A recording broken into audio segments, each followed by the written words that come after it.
ভূমিকা টানব না। আমি সূরা বুরুজ থেকে আলোচনা করার জন্য নিয়ত করেছি এবং কোরআনুল কারীমের সূরা বুরুজ আপনাদের সামনে তেলাওয়াত করেছি। আল্লাহ তাআলা তৌফিক দিলে এই তেলাওয়াতকৃত সূরাকে সামনে রেখে কিছু কথা আপনাদের খেদমতে বলবো। ওমা তৌফিকি ইল্লা বিল্লাহ। সম্মানিত সুধী, আল্লাহ তাআলা যাকে ভালোবাসেন, যাকে মোহাব্বত করেন, তাকে আল্লাহ দ্বীনের বুঝ দান করেন। সুবহানাল্লাহ। আল্লাহ যাকে ভালোবাসে তাকে আল্লাহ কি করেন? দ্বীনের সহি বুঝ দান করেন। আল্লাহ তাআলা যাকে ভালোবাসে না, যাকে মোহাব্বত করে না, তাকে দ্বীনের বুঝও দেয় না। কথা বলেন ঠিক না ব্যাঠি? এই জন্য আল্লাহ তাআলা আমাদেরকে এই যে দ্বীনি পরিবেশে নিয়ে আসছে, আমরা খুশি না বেজার? আলহামদুলিল্লাহ বলি সবাই আলহামদুলিল্লাহ। আমরা কি আমাদের শক্তির বলে এই দ্বীনি পরিবেশে আসতে পেরেছি? জোরে বলেন। অনেক মানুষ আছে ঘুরতেছে, অনেক মানুষ আছে এখনো রাস্তাঘাটে চলতেছে, কিন্তু এ পরিবেশে আসে নাই, আসতেও পারবে না। কথা বলেন ঠিক না ব্যাঠি? সম্মানিত হাজিরিন, যে আয়াত তেলাওয়াত করেছি আল্লাহ তাআলা বলেন, বিসমিল্লাহির রহমানির রহিম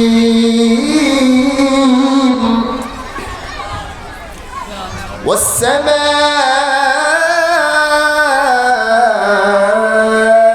যাতিল বুরুজ। আল্লাহু আকবার। আল্লাহ তাআলা এখানে এই নক্ষত্র বিশিষ্ট আসমানের কসম আল্লাহ তাআলা করেছেন। আল্লাহ তাআলা কখনো কখনো কোরআনুল কারীমের কোনো আয়াত বর্ণনা করার আগেই আল্লাহ কসম করছেন। যেমন আল্লাহ কসম করেছেন ওয়াল আসর, সময়ের কসম। আল্লাহ কসম করেছেন ওয়াত তিন, তিন ফলের কসম। ওয়াজ জাইতুন ওয়া তুর সিনিন। আল্লাহ তাআলা বিভিন্ন সময় বিভিন্ন জিনিস এবং বিভিন্ন বস্তুর কসম আল্লাহ তাআলা করেছেন। কথা বলেন ঠিক না ব্যাঠি? আল্লাহ তাআলা যদি কোনো কিছুর কসম করে তাহলে ওই বস্তুটা কি দামি না বেদামি? জোরে বলেন। আল্লাহ কসম করেছেন ওয়াল ফাজর ওয়া লায়ালিন আশর। ফজরের সময় দামি না বেদামি? মূল্যবান, অনেক দামি সময়। এই জন্য আল্লাহ ফজরের সময়ের কসম করেছেন। যেটাই আল্লাহ তাআলা যেই জিনিসের কসম আল্লাহ করেন, ওই বস্তুটা, ওই জিনিসটা, ওই অবস্থাটা অবশ্যই আল্লাহ তাআলা এই দুনিয়ার জন্য বড় নিয়ামত করেছেন। কথা বলেন ঠিক না ব্যাঠি? মুসলমান ভাইয়া আমার কোনো দিকে নজর নাই। আল্লাহ তাআলা বিভিন্ন সময়, বিভিন্ন জায়গায়, বিভিন্ন সময়ে এবং বিভিন্ন অবস্থার কসম আল্লাহ তাআলা করেছেন। আল্লাহ তাআলা সূরা বুরুজের মধ্যে আল্লাহ তাআলা নক্ষত্র বিশিষ্ট আসমানের কসম আল্লাহ তাআলা করেন। ওয়াস-সামা'i যাতিল বুরুজ ওয়াল ইয়াউমিল মাউ'উদ। নক্ষত্র বিশিষ্ট আসমানের কসম আল্লাহ তাআলা করার পরে আল্লাহ তাআলা কিয়ামত দিনের কসম করেন। ওয়া শাহিদিন ওয়া মাশহুদ। শাহিদ এবং মাশহুদ দ্বারা আরাফাত দিন এবং জুমার দিন উদ্দেশ্য। এখানে আরাফাতের দিন দামি দিন না বেদামি দিন? বলেন, আরাফাত দিন দামি না বেদামি? জুমার দিন দামি না বেদামি? আল্লাহ তাআলা দুনিয়াতে দিন সৃষ্টি করেছেন। আল্লাহ তাআলা 12 মাস আল্লাহ তাআলা সৃষ্টি করেছেন। আল্লাহ তাআলা সূরা তাওবার মধ্যে বলেন, ইন্না ইদ্দাতাশ শুহুরি ইনদাল্লাহি 12 শাহরান ফি কিতাবিল্লাহ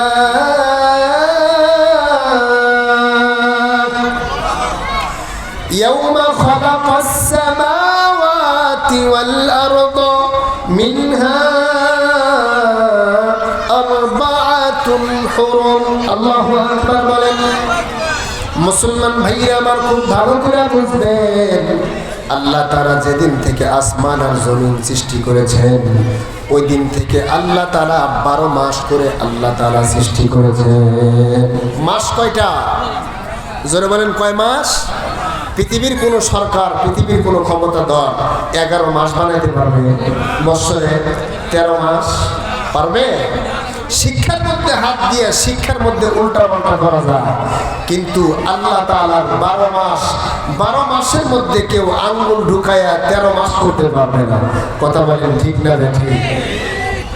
আল্লাহ তাআলা চন্দ্র মাসের হিসাবে 12 মাস, এটা কিয়ামতের আগ পর্যন্ত এই 12 মাস থাকবে।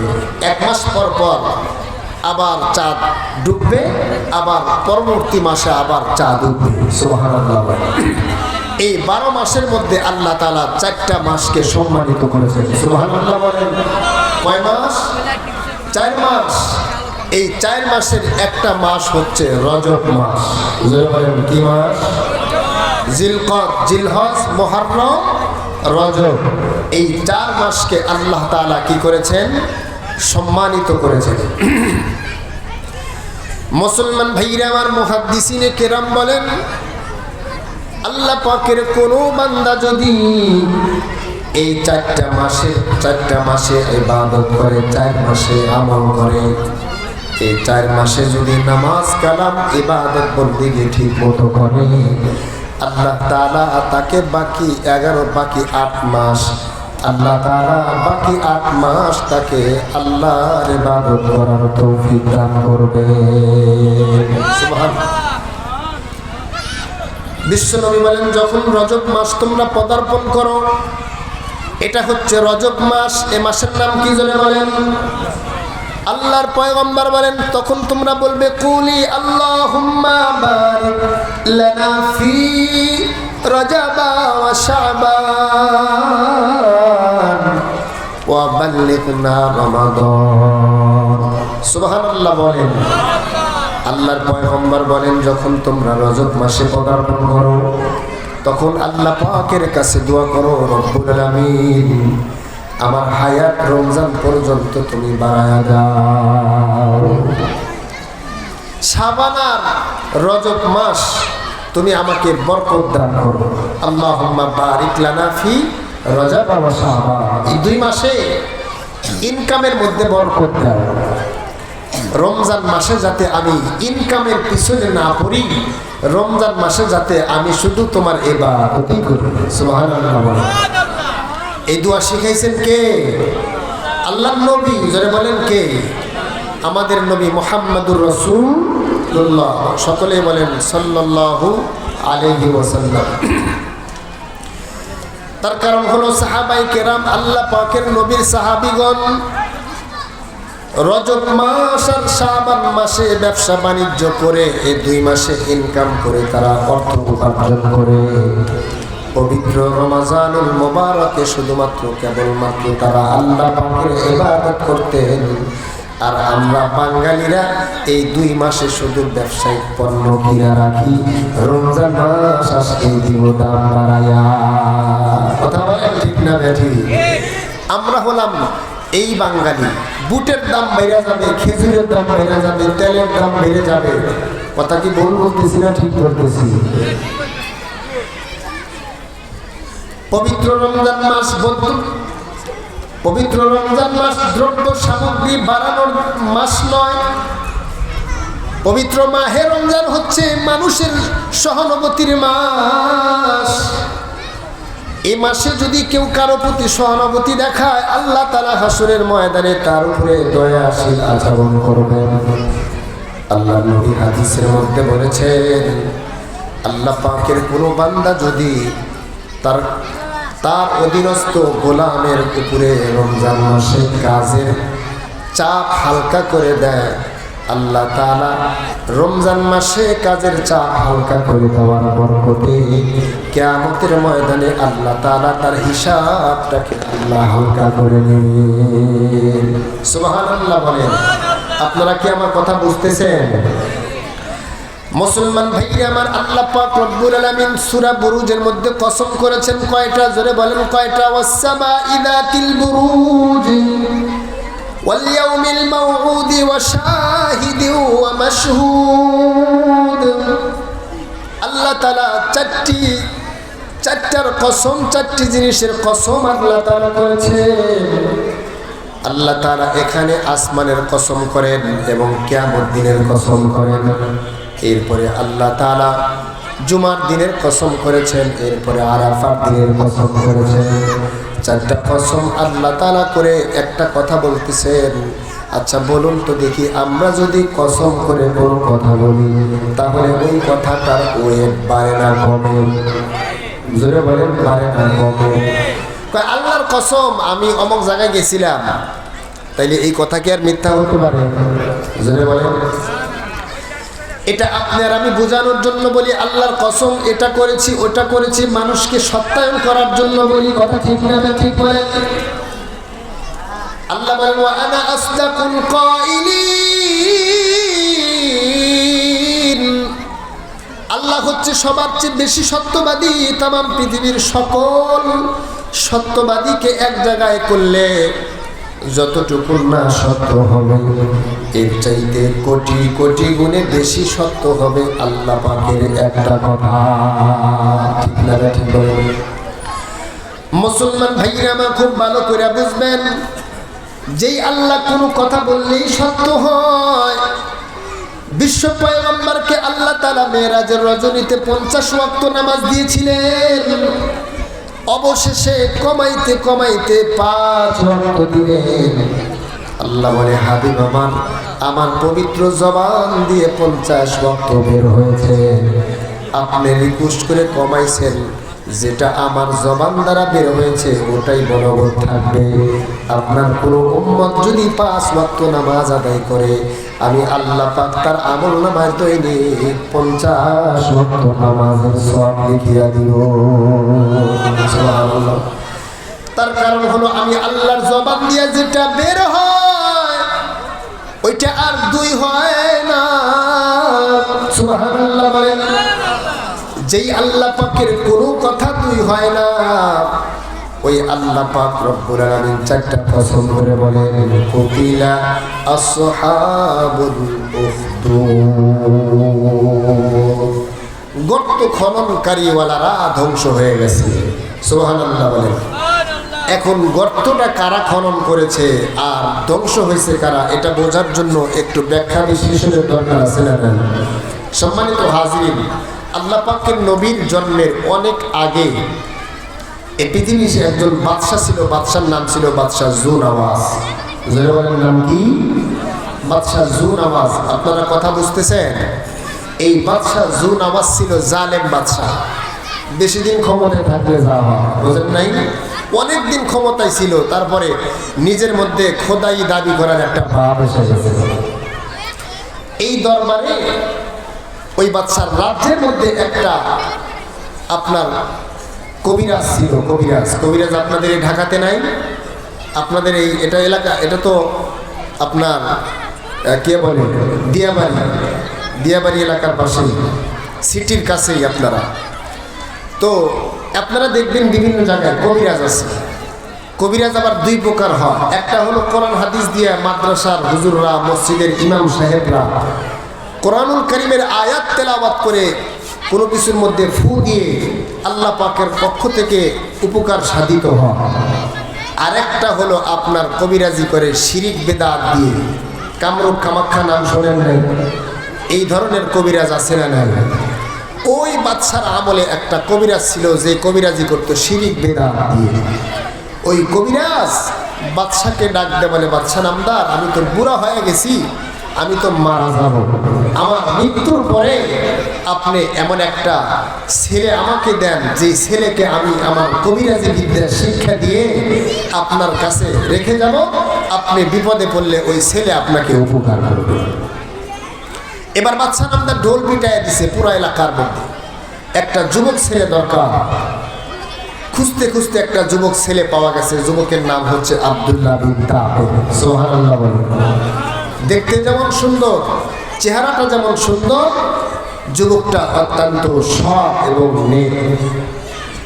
প্রত্যেক দিন তাকে কন্টিনিউ করে দিয়েছে যে কবিরাজের কাছে যাবে, কবিরাজি বিদ্যা শিখবে, সরকার থেকে তাকে বেতন দেওয়া হবে, জামা কাপড় দেওয়া হবে, খাবার দেওয়া হবে, শুধু সে কবিরাজি শিখবে। প্রত্যেক দিন কবিরাজের কাছে যায় আর আসা যাওয়া করে। কি জন্য? কবিরাজি বিদ্যা শিখবে। কথা কি বুঝতেছেন? যাতে করে ওই কবিরাজিটা ঠিক থাকে, বৃদ্ধ কবিরাজের মৃত্যুর পরেও। মুসলমান ভাইরা আমার এদিকে খেয়াল করেন, এক পর্যায়ে প্রত্যেক দিন যখন বাচ্চাটা কবিরাজি শিক্ষার জন্য ওই বৃদ্ধ পাত্রীর কাছে যায়, রাস্তার মধ্যে একটা ইনজিলের আলেম, তাওরাতের আলেম, একটা পাদ্রী, তাকে বলা হয় পাদ্রী। যারা পূর্ববর্তী নবীদের উত্তরসূরি তাদেরকে বলা হয় পাদ্রী। কি বলা হয়? পাদ্রী। এই পাদ্রী একটা গির্জার মধ্যে বসে বসে শুধু আল্লাহর আসমানি কিতাব পড়তেছে। সুবহানাল্লাহ বলেন। কি পড়তেছে? আসমানি কিতাব পড়তেছে।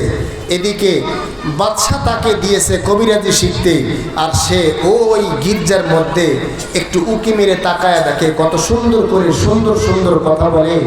ওই মুরব্বীর কাছে যায় একটু বসছে। সুবহানাল্লাহ বলেন। মুসলমান ভাইরা আমার, আমি আপনাদেরকে কিভাবে বুঝাবো? বর্তমানেও আমাদের দুনিয়াতে দুইটা শিক্ষায় বলবো, দুইটা শিক্ষা চলমান। একটি হচ্ছে জাগতিক শিক্ষা, আর একটি হচ্ছে পরলৌকিক শিক্ষা, নবীওয়ালা শিক্ষা। কথা বলেন ঠিক না ব্যাঠিক?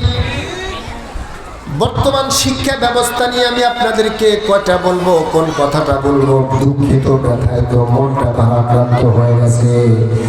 এই জন্য মানুষের কথায় বলে যুব সমাজ খাইল পরিমণি, আর শিক্ষা সমাজ শিক্ষা ব্যক্তি নষ্ট করে দিল বিভমণি। কথা বলেন ঠিক না ব্যাঠি? আপনারা জানেন বর্তমান শিক্ষা কারিকুলামের মধ্যে এমন কিছু শিক্ষা ঢুকায় দেওয়া হয়েছে, শরীফ শরীফার গল্প। সেটা বলেন কি?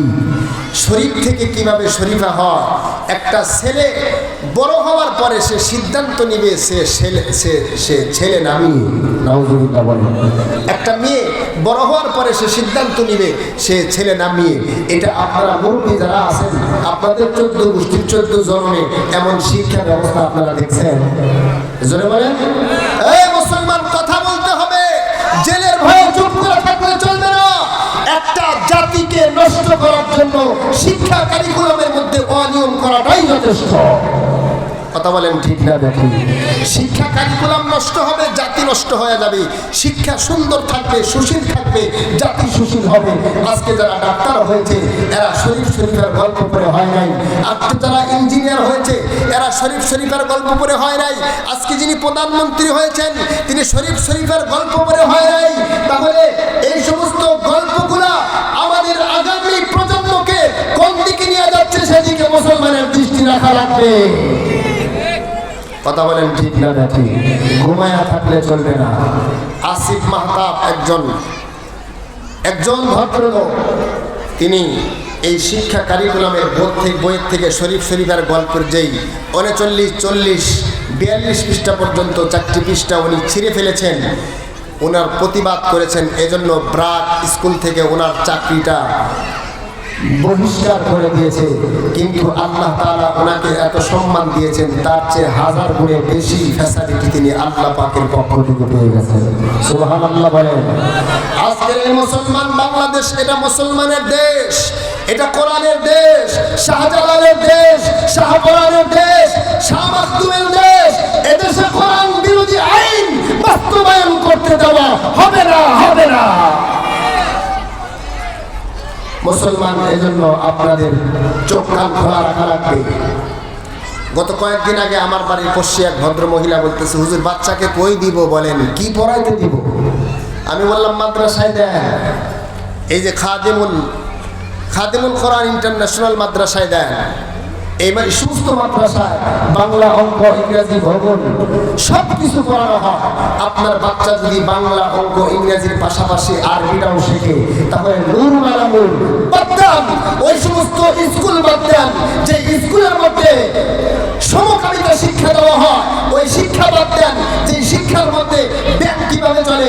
মানুষ বড় হওয়ার সাথে সাথে ব্যাংকের চলা শিখবে, মানুষ বড় হওয়ার সাথে সাথে বিছনা ঝাড়া শিখবে। এটা বই পড়ে পড়তে হয় না, এটা শিক্ষার নামে দুর্নীতি। কথা বলেন ঠিক না বেঠি? জবান খুলতে হবে মুসলমান, কথা বের করতে হবে। শিক্ষামন্ত্রী দীপমণিকে বলি, আপনি এখনো এটার সংস্কার করেন। কয়েকটা বছর হলো দেখতেছি প্রত্যেকটা বছর আমাদের কোমলমতি বাচ্চাদের শিক্ষার মধ্যে এমন কিছু কালচার ঢুকায় দেওয়া হয় যেটা মা বাবার সামনে পেশ করা দুষ্কর। কথা বলেন ঠিক না ঠিক? মুসলমান ভাইরা আমার, এক পর্যায়ে আব্দুল্লাহ বিন তামের ওই পাদ্রীর গির্জার মধ্যে যায় আল্লাহ পাকের আসমানি গ্রন্থর তিলাওয়াত গুলো শুনতে শুনতে তার দিলের মধ্যে হেদায়েতের আলো জ্বলে গেছে। সুবহানাল্লাহ বলেন। আল্লাহর পয়গম্বর বলেন, মাইয়ুরিদিল্লাহু বিহি খায়রান ইউফাক্কিহু ফিদ্দীন। আল্লাহু আকবার বলেন। আল্লাহ পাক যাকে ভালোবাসে তাকে আল্লাহ দ্বীনের বুঝ দান করেন। আব্দুল্লাহ বিন তামেরের মধ্যে আল্লাহ পাক দ্বীনের বুঝ দান করবেন, এই জন্য তিনি ওই পাদ্রীর কাছে বসে তাওরাত শুনতেছেন। এক পর্যায়ে আল্লাহ পাক রব্বুল আলামিন তার ভিতরে ঈমানের নূর ঢুকায়া দিয়েছেন। প্রত্যেকদিন ওই পাদ্রীর কাছে যায়, আবার ওই জাদুকরের কাছেও যায়, জাদু শিখে। কিন্তু তার দিলে দিলের বড় তামান্না, জাদুকর যা শিখায় ওটা তো আমার কাছে ঝামেলা মনে হয়। আল্লাহু আকবার বলেন। আর পাদ্রী যেটা বলে ওটা তো আমার কাছে বুঝে আসে, ওটা তো আমার কাছে মনোভূত হয়। এক পর্যায়ে আল্লাহ পাকের বান্দা হঠাৎ করে রাস্তার মধ্যে একদিন তাকায়া দেখে অনেকগুলা মানুষ এক জায়গায় দাঁড়িয়ে আছে এবং পাশে একটা বন্য সিংহ প্রাণী রাস্তা আটকে আছে, যার কারণে মানুষগুলার চলাফেরা বড় কষ্টকর হয়ে গেছে। আল্লাহর বান্দা আব্দুল্লাহ বিন তামির রাস্তার মধ্যে দাঁড়ায় দেখে একটা অনেকগুলা মানুষ দাঁড়ানো আছে। বলে, কি হয়েছে এখানে? বলে, ওই যে রাস্তার মধ্যে সিংহ দাঁড়ায় আছে ওইটা আমাদেরকে সরায়া দিতে হবে, নাইলে যাওয়া যায় না। আপনারা বলুন তো দেখি, মিরপুরের কোনো বাঘ অথবা সিংহ যদি রাস্তায় বের হয় তাহলে কি মানুষ যেতে পারবে বলেন? এক পর্যায়ে আব্দুল্লাহ বিন তামের হাতের মধ্যে একটা ছোট পাথরের টুকরা নিছে, নিয়া আল্লাহ পাকের কাছে মেসেজ করে আল্লাহ পাককে অন্তর দিয়া ডাকদা বলে, রব্বুল আলামিন, আল্লাহ ওই বৃদ্ধ পাদ্রীর শিক্ষাটা যদি তোমার শিক্ষা হয়, ওই বৃদ্ধ পাদ্রী আমাকে শিক্ষা দিয়েছে বিসমিল্লাহির রহমানির রহিম। বলেন, বিসমিল্লাহির রহমানির রহিম। আল্লাহ গো, ওই বৃদ্ধ পাদ্রী আমাকে তোমার নাম শিক্ষা দিয়েছেন, আর ওই কবিরাজ আমাকে শিরিক বিদআতের দিকে ধাবিত করেছেন। আল্লাহ, আমি তোমার উপরে ঈমান এনেছি। আমানতু বিল্লাহ। ওগো আসমানের মালিক, জমিনের মালিক আল্লাহ, যদি তুমি আসমানের মালিক সত্যই থেকে থাকো, এক আল্লাহ হয়ে থাকো, তাহলে তোমার নামে আমি এই পাথরটা ওই সিংহের দিকে নিক্ষেপ করলাম। রব্বুল আলামিন, তুমি এটার বরকতে সিংহটাকে সরায়া দাও। বিসমিল্লাহ বলে যখন পাথরটা আস্তে নিক্ষেপ করেছে, কার নামে জোরে বলেন, কার নামে? আই খোদা গু ইয়ামদিল নামে তুরা নহরে হায় তসমিয়া সাজিয়া কো তসমিয়া মদইলা যে হর মরোজ শুদরবা হর কসকে খানা দে হর রোজ তসমিয়ারা विरद जाबायद मदाम आतशे दोज़ख कुनद बरो खुद हराम। মুসলমান খুব ভালো করে বুঝবেন, এক পর্যায়ে যখন পাথরটা আল্লাহ পাকের নামে ছেড়ে দিল, অমনি বন্য প্রাণী সিংহটা মাথাটা নিচের দিকে দিয়া অমনি আস্তে করে সেখান থেকে চলে গেল। উপস্থিত লোকজন তখন স্বচক্ষে দেখলো যে অন্য দেশি ভিনদেশি একটা যুবক কি যেন মন্ত্র করে একটা পাথর নিক্ষেপ করেছে, আর বন্য হিংস্র প্রাণীটা এখান থেকে যেতে বাধ্য হয়েছে। সকলেই তখন বুঝতে পারলো যে এই যুবকের ভিতরে একটা অলৌকিক ক্ষমতা আছে। সুবহানাল্লাহ বলেন। ঘটনাক্রমে একদিনের ঘটনা, আল্লাহ পাকের বান্দা আব্দুল্লাহ বিন তামের আবার একদিন যাইতেছি রাস্তা দিয়া, একজন অন্ধ ব্যক্তি আব্দুল্লাহ বিন তামিরের কাছে এসে ডাকতে বলে, যুবক, ও যুবক, তুমি না সেদিন বিসমিল্লাহ বলে পাথর নিক্ষেপ করে সিংহ তাড়াইয়া দিয়েছিলে? যুবক রে, তুমি যদি তোমার আল্লাহর কাছে দরখাস্ত করে আমার দুটা চোখ ফিরাইয়া দিতে পারো, তাহলে আমি তোমার সেই আল্লাহ পাকের উপরে ঈমান এনে ফেলব। সুবহানাল্লাহ বলে। যুবক, যদি আমার আল্লাহর কাছে দোয়া করে তুমি আমার দুটি চোখ ফিরাইয়া আনতে পারো, তাহলে আমি তোমার সেই রবের উপরে ঈমান আনব। সুবহানাল্লাহ বলে। এবার আব্দুল্লাহ বিন তামির আল্লাহ পাকের কাছে দুহাত তুলে মোনাজাত দেয়। মোনাজাত দিলে আল্লাহ শোনেনি। জোরে বলেন।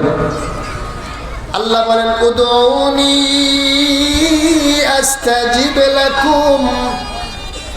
ও বান্দা, তুমি আমার কাছে চাও, আমি তোমার ডাকে সাড়া দেব। যখন চাবে তখনই আমি তোমার ডাকে সাড়া দেব। সুবহানাল্লাহ বলেন। আব্দুল্লাহ বিন তামির আল্লাহ পাকের কাছে মোনাজাত দিয়ে ডাকতে বলে, রব্বুল আলামিন, আল্লাহ, ওগো আরশের মালিক, ওগো আসমানের মালিক আল্লাহ, মেহেরবানি করে আমার কাছে যেই অন্ধ ব্যক্তি আসছে, তুমি এই অন্ধ বেচারার চোখ দুটা ভালো করিয়া দাও। আল্লাহ, তুমি মুসা ঈসা পয়গম্বরকে ক্ষমতা দিয়েছিলে, ঈসা আলাইহিস সালাম মৃত ব্যক্তিকে জীবিত করিয়া দিয়েছে। সুবহানাল্লাহ বলেন। মৃত মানুষের কাছে ঈসা আলাইহিস সালাম যা বলছে, কুম বিইজনিল্লাহ, আল্লাহ পাকের নির্দেশে দাঁড়ায়া যাও, সঙ্গে সঙ্গে মৃত ব্যক্তি দাঁড়ায় গেছে। সুবহানাল্লাহ। যুবক আল্লাহকে ডাকতে বলে, রব্বুল আলামিন, তুমি তো সেই আল্লাহ যিনি ঈসা পয়গম্বরকে ক্ষমতা দিয়েছিলেন, মৃত ব্যক্তিকে জীবিত করার মতো ক্ষমতা দিয়েছিলে। আল্লাহ, তোমার ইশারা ছাড়া আল্লাহ মেঘের বৃষ্টি হয় না, তোমার ইশারা ছাড়া, তোমার হুকুম ছাড়া কিয়ামত হবে না। ও আল্লাহ, এই অন্ধ বেচারার চোখ দুটা তুমি ভালো করিয়া দাও। আল্লাহ পাক রব্বুল আলামিন সঙ্গে সঙ্গে তার কথাটা শুনেছে। আল্লাহ পাক ইলহাম করলেন, আব্দুল্লাহ বিন তামির, তুমি বিসমিল্লাহ বলে তার চোখ দুটার উপরে হাত বোলাইয়া দাও, অটোমেটিক ভাবে আমি আল্লাহ তার চোখ ভালো করিয়া দিব। আব্দুল্লাহ বিন তামির মোনাজাতের পরে এবার বিসমিল্লাহ বলে যখন অন্ধ বেচারার চোখের উপর দিয়া কেবলমাত্র হাত বোলাইয়া দিছে, অমনি তার দৃষ্টি শক্তি ফিরে আসছে। সুবহানাল্লাহ। তখন আর তিনি দেরি করে নাই, তখন তিনি বলতেছে, লা ইলাহা ইল্লাল্লাহু ঈসা রূহুল্লাহ। তখন আল্লাহ পাকের উপরে ঈমান এনে ফেলছে। এবার যুবকের ঈমানটা আরো মজবুত হয়ে গেছে। দাওয়াতি কাজ যারা করে তাদের ঈমানটা আরো মজবুত হয়ে যায়। সুবহানাল্লাহ বলেন। এই যে আপনাদের সামনে আসতেছে টঙ্গীর ময়দানে বিশ্ব ইজতেমা দাওয়াতি কাজের মেহনত, যারা এখানে যাবেন দাওয়াতি কাজ করবেন, ইনশাআল্লাহ আল্লাহর মেহেরবানিতে আপনার ঈমান আরো বেড়ে যাবে। এই কথাটা পুরা এলাকার মধ্যে ঢোল পিটা গেল। অমুক যুবক আল্লাহর কাছে, তার খোদার কাছে যা দোয়া করে তাই কবুল হয়। সুবহানাল্লাহ। এইবার বাদশার কানেও চলে গেছে যে অমুক যুবক এমন বিদ্যা শিখছে, অলৌকিক ক্ষমতার অধিকারী হয়ে গেছে। সুবহানাল্লাহ। এবার বাদশা একদিন তারে ডাক দিয়ে বলে, এই যুবক, এদিকে আসো, তোমার ভিতরে বলে অলৌকিক ক্ষমতা ঢুকে গেছে, তুমি নাকি যা ইচ্ছা তাই করতে পারো, যা খুশি যা দোয়া করো, তুমি যা ইচ্ছা করো তাই বলে হয়ে যায়। যুবক তখন ডাকতে বলে, বাদশা নামদার, হয় কিন্তু আমার ইশারায় হয় না, আমার যিনি মালিক আল্লাহ, সে আল্লাহর ইশারায় হয়। সুবহানাল্লাহ বলেন। এবার বাদশা ডাকতে বলে, ব্যাপার কি রে? আমি না তোরে বেতন দেই, তো তোর মালিক না আমি, মালিক আবার কে রে? এবার যুবক ডাকতে বলে, মালিক বাদশা নামদার, আমার ওই মালিক আপনারও মালিক, আমারও মালিক। আল্লাহু আকবার বলেন। ওই মালিক আসমানেরও মালিক, জমিনেরও মালিক, ওই মালিক সকলের মালিক। বাদশার মাথা তখন হেট হয়ে গেছে। তোরে না কবিরাজি বিদ্যা শিক্ষা করার জন্য দিলাম, তুই সেখান থেকে আবার কোন মৌলবীর হাতে মুসলমান হইনি। মৌলবীর হাতে পড়ছে, বোঝা গেছে।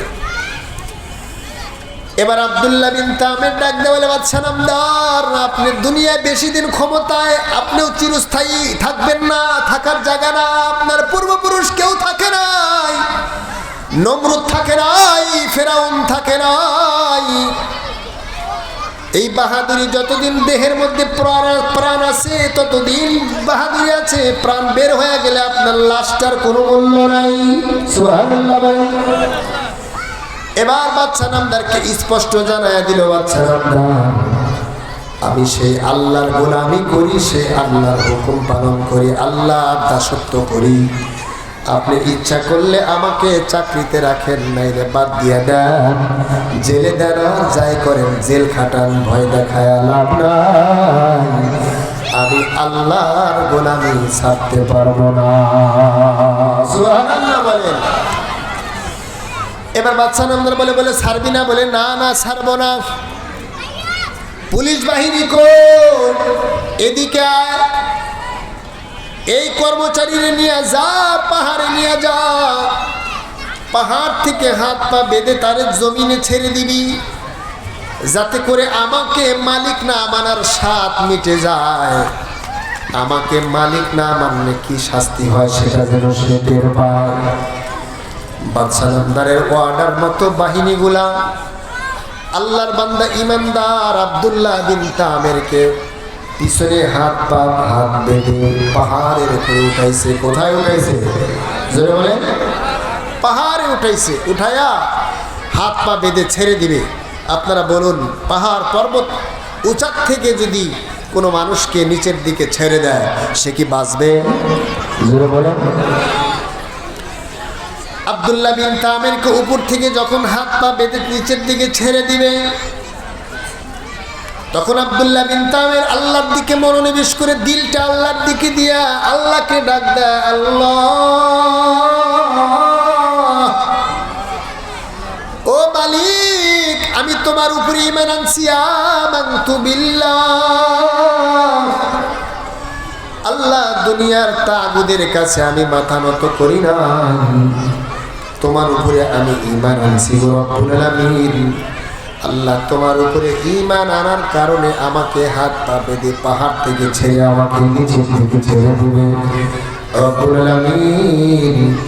এখন যদি আমি মারা যাই, তাহলে দুনিয়ার বাদশা হাতে তালি দিয়া বলবে, আমাকে মা না মানার শাস্তি দুনিয়ার মানুষ দেখলো।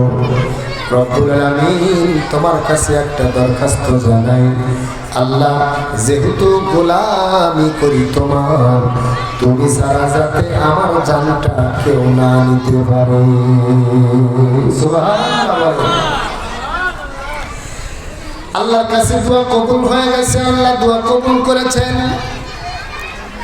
আল্লাহ পাক এমন একটা জমিনের মধ্যে এমন একটা ঝাঁকুনি দিছে, ঝাঁকুনি দেখে জোরে বলেন, ইদা জুলজিলাতিল আরদু জিলজালাহা ওয়া আখরাজাতিল আরদু আথকালাহা। জমিনের মধ্যে জালজালা সৃষ্টি করবেন আল্লাহ। জমিন তো আল্লাহ পাকের দাসত্ব করে। পাহাড়ে ফান যায়েঙ্গে जमी पर जलजला होगा, मोहम्मद तख्त पर होगा, अदालत पर मोहम्मद तख्त पर होगे, अदालत पर खुदा होगा। এমন একটা দিন আসবে যেই দিন তো আল্লাহ পাকের রাজত্ব ছাড়া সব রাজত্ব বিলীন হয়ে যাবে, পাহাড়গুলা উঠতে থাকবে, জমিনটা তছনছ হয়ে যাবে। আল কারিআতু মাল কারিআ ওয়া মা আদরাকা মাল কারিআ ইযা ওয়াকাআতিল ওয়াকিআ লাইসা লিওয়াকাতিহা কাযিবা। সবকিছুর ইতিহাস তো একদিন পাল্টে যাবে, সবকিছুই তো একদিন আল্লাহ পাকের আয়াতে আল্লাহর নাম থাকবে। ওয়ালিমান খাফা মাকা কুল্লু মান আলাইহা ফান ওয়া ইয়াবকা ওয়াজহু রাব্বিকা যুল জালালি ওয়াল ইকরাম। আল্লাহু আকবার বলেন। কিছুই থাকবে না, সব কিছু ফানা ফানা হয়ে যাবে, একদিন তো ওই আল্লাহর নামই থাকবে। আল্লাহ পাক রব্বুল আলামিন জমিনকে একটা ইশারা দিলেন, জমিন একটা ঝাঁকুনি দিয়ে বাদশার সব বাহিনীকে জমিনে ফালায়া দিছে। আব্দুল্লাহ বিন তামের জায়গায় দাঁড়িয়ে আছে। সুবহানাল্লাহ বলেন। আস্তে আস্তে হাত পা খুলে বাদশার সামনে আসছে, এসে সালাম দেয়, আসসালামু আলাইকুম বাদশাহ। তুই মরস নাই? কয় আমাকে মারা অত সহজ না। সুবহানাল্লাহ। আমাকে মারবে? আমি যে আল্লাহর গোলামি করি সে আল্লাহ ছাড়া আপনি আমাকে মারতে পারবেন না। সুবহানাল্লাহ। এবার নৌবাহিনীকে ডাক দিছে, এই নৌবাহিনী এদিকে আয়, এ মলবিরে নিয়ে যা সমুদ্রে, হাতে পা বেঁধে একেবারে সমুদ্রের অথই তলে ছেড়ে দিবি, যাতে পানি খেতে খেতে মারা যায়। রাখে আল্লাহ, মারে কি আল্লাহু আকবার। সমুদ্রে যখন নিয়ে গেছে, যুবক আবার আল্লাহর কাছে মেসেজ, রব্বুল আলামিন আমাকে মারতে চায় এরা, আমাকে জমিনের মধ্যে শেষ করে দিতে চায়, আল্লাহ তুমি আমাকে বাঁচাও। আল্লাহ তাআলা আযানের জবাব দিলেন।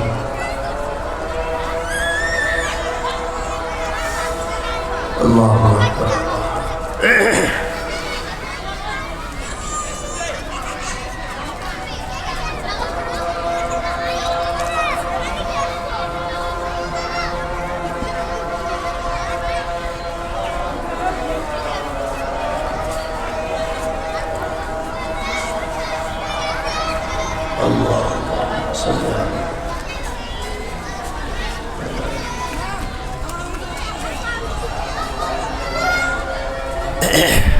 নামাজ তো 8:45, আরো সময় আছে, আজানের পরে 5 মিনিটে শেষ দিয়ে দিব। বসে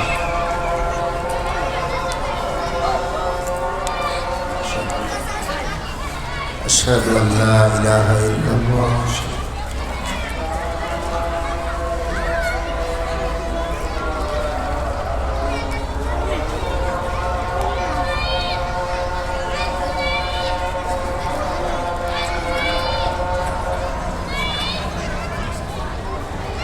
أشهد أن لا إله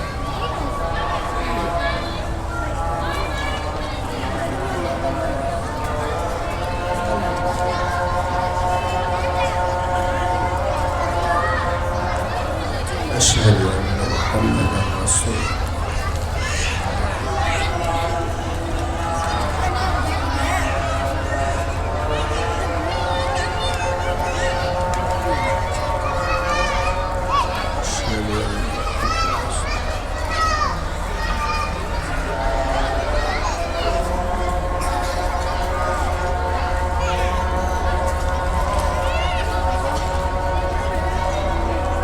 الله أكبر.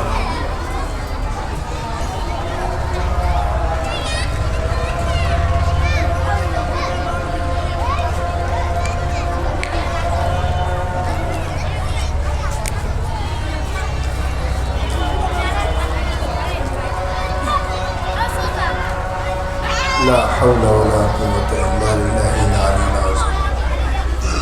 الله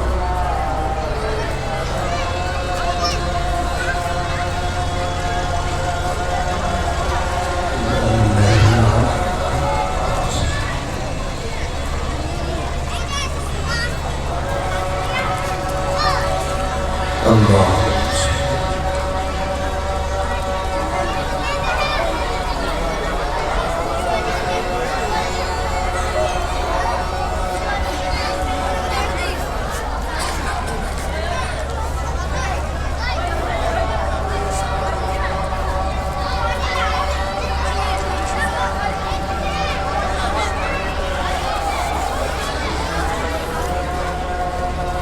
الله أكبر الله أكبر لا إله إلا الله اللهم ربنا لك وبك والصلاة القائمة محمد رسول الله সম্মানিত হাজির এরপরে সমুদ্রের মধ্যে যখন নিয়ে গেছে খেয়াল করেন আল্লাহর কাছে দোয়া করছে দোয়া কবুল হয়েছে না আল্লাহ একটা ইশারা দিছে আল্লাহ বাতাসকে হুকুম করছে এমন ঢেউ শুরু হয়ে গেছে এক ঢেউয়ে সব জাহাজ টাহাজ ভেঙে টুকরা টুকরা হয়ে আল্লাহ ওই আল্লাহর বান্দাকে বাঁচাইয়া সব নৌবাহিনী ওখানে সুবহানাল্লাহ। এবার বাদশার কাছে এসে গো আসসালামু আলাইকুম। বাদশা কর তুমি এখনো মরো নাই আমারে মারা অত সহজ না যাদেরকে পাঠাইছিলেন সব মরে বাদশার মধ্যে টেনশন ঢুকছে না এরে মারতে চাই মরে না কে শেষ পর্যায়ে এক পর্যায়ে বাদশাকে বললেন যে বাদশা নামদা বাহিরের মাইকগুলো অফ করে দিতে পারেন বক্স চালু রাখেন বাদশা নামদা আমাকে যদি আপনি মারতে চান তাহলে অবশ্যই এভাবে পারবেন না আমাকে নির্দিষ্ট একটা দিন দেন যেই দিনে সবাই উপস্থিত থাকবে আপনার সকল জনগণ থাকবে ওই জনগণের সামনে আমি একটা মন্ত্র বলে দিব ওই মন্ত্র বলে আমাকে তীর মারবেন আমি মারা যাব সুবহানাল্লাহ। বাদশাকে যেভাবে হোক তোরে আমার মারা লাগবে তুই থাকলে আমার ক্ষমতা ব্যাঘাত ঘটবে। মুসলমান ভাইয়া আমার এক পর্যায়ে দিন তারিখ নির্দিষ্ট করে দেওয়া হলো বাদশা নামদার এক পর্যায়ে দিন তারিখ নির্দিষ্ট করে দিলেন যেই দিনে হাজার হাজার লক্ষ লক্ষ জনগণ উপস্থিত ছিলেন। এবার বাদশা নামদার ঘোষণা করতেছেন এবারে যুবক তোমাদের সামনে মারা যাবে। জনগণ চাতক পাখির মতো তাকায় আছে যে এতদিন পর্যন্ত বাদশা তারা মারতে পারে নাই সে যে আল্লাহর গোলাম হয়ে গেছে ওই আল্লাহ তাকে হেফাজত করেছে। আজকে ওই বাদশার সামনে ওই গোলামটা কিভাবে মারা যাবে এটা দেখার জন্য হাজার হাজার মানুষের ভিড়। এক পর্যায়ে একটা তীর হাতের মধ্যে নিয়ে আব্দুল্লাহ বিন তামের বাদশাকে ডাকতে বলে বাদশা নামদার আমাকে মারা সম্ভব নয় কিন্তু এই তীরটা হাতের মধ্যে নিয়ে আপনি বলবেন বিসমিল্লাহি রাব্বিল গুলাম আমাকে বিসমিল্লাহি রাব্বিল গুলাম বলে তীরটা আপনি নিক্ষেপ করবেন। এই তীরটা আমার শরীরে লাগার সাথে সাথে আমার দেহের থেকে জানটা আল্লাহর নামের উপরে বের হয়ে চলিয়া যাবে। বাদশা নামদার তাই করলেন। এক পর্যায়ে বিসমিল্লাহি রাব্বিল গুলাম বলে তীরটা যখন আব্দুল্লাহ বিন তামিরের দিকে নিক্ষেপ করেছে তাফসীরের কিতাব গবেষণা করলে পাওয়া যায় তীরটা আব্দুল্লাহ বিন তামিরের শরীরের ভিতরেও ঢোকে নাই কলিজাও ছেদ করে নাই বরঞ্চ কপালের দিক থেকে একটু মাত্র আঘাত লেগেছে।